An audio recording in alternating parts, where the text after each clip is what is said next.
Hidden tax traps? Could this be true? Yep. This is a video you are going to want to watch. Hi, this is Karen Cole from Legal Minded Friends. Today's Who Knew may shock you as it did me, and that is why I'm warning you or anyone you may know who wants to sell their private property. There are hidden tax traps that could affect your cash flow capital calculations when selling or transferring a property. I'm going to briefly let you know about the risk to no gain, no loss transfers and reduced private residence relief. I'm also going to introduce you to a great government tool that will help you work out the potential tax liability, known as Capital Gains Tax. But before we get started, I want to let you know about my YouTube channel. It is free to subscribe to. You can see lists of videos, and the playlists help you to dive straight into topics you may want to know more about. So hit the subscribe button now to get alerts when I publish new videos.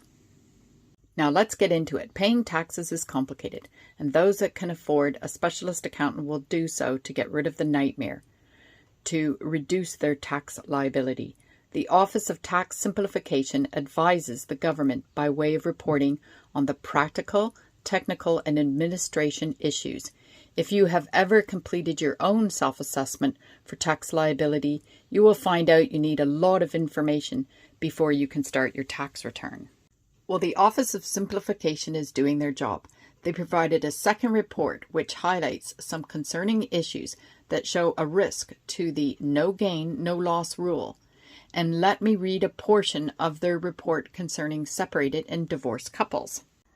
So let's read about their concerns. Married couples or civil partners can transfer assets between each other without triggering an immediate capital gains tax charge. The transfers are made on a no gain, no loss basis, which means that the base cost of the assets transferred from the previous owner is inherited by the new owner.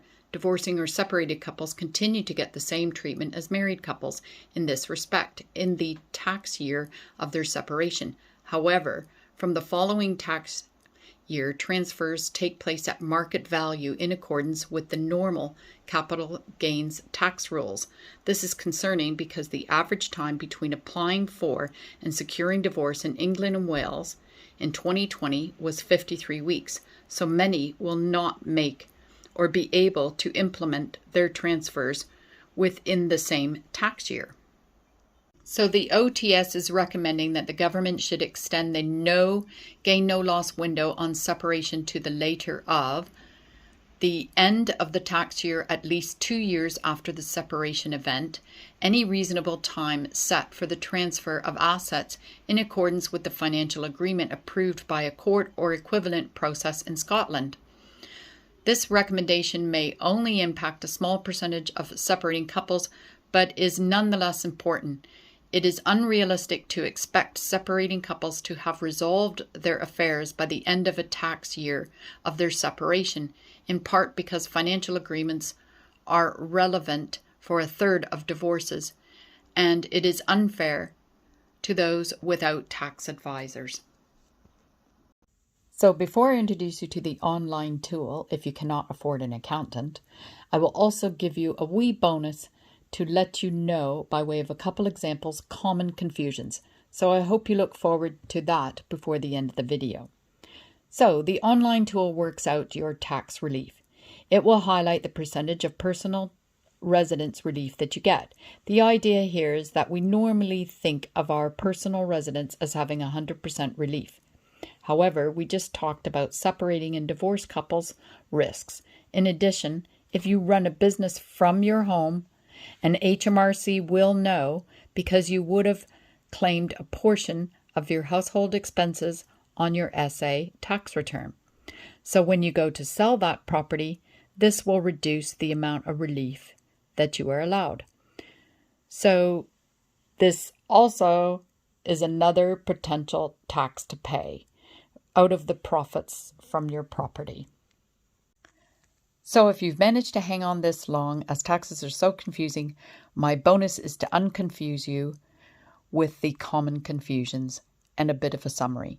The private residential relief threshold triggers a reporting liability if you are under the 100% relief. Then you will have to disclose. In addition, selling personal property worth £6,000 or more may have a capital gains liability, so check out what is exempt. And you get a capital gains annual allowance. This is a separate amount from the standard income allowance. These allowances reduce the amount of taxes you have to pay. I hope you found today's Who Knew informative, and you make use of the online tool to work out any taxes you may have to pay. As legal-minded friends assist people who want to represent themselves, and if you're in court already, this is known as a litigant in person. Knowing your true capital amount will assist the other side in coming to a fair settlement. It'll also help the courts to decide a fair outcome, if that is needed. So contact us today on 07958 349 609 or follow the direct links below to talk about your personal situation. Please like this video, share this video, and subscribe free. Thank you.